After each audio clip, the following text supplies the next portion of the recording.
So let's get right into it. We're looking at a huge claim. Biological warfare waged by the U.S. on Cuba. The idea that the U.S. intentionally used swine fever to completely sabotage Cuba's economy. So what are we really looking at here?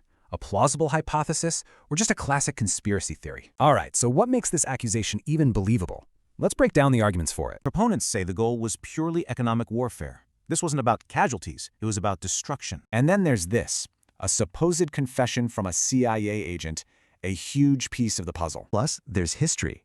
Operation Mongoose shows the U.S. had both the motive and similar plans before. Some see a pattern here, connecting this outbreak to other events. Is there a hidden playbook? But okay, let's flip the coin.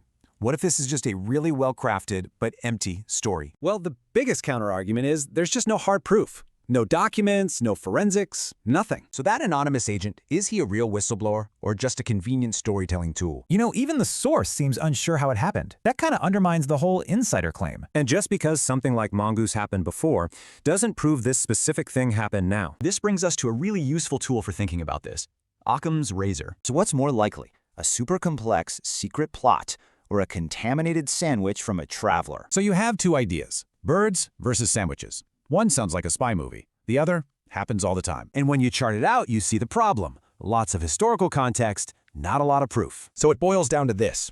Is it a story that's worth investigating, or is it just a story? The real fight here isn't even about what happened. It's about what we're willing to accept as proof. And that's the big question this leaves us with, right? Where is that line between suspicion and fact?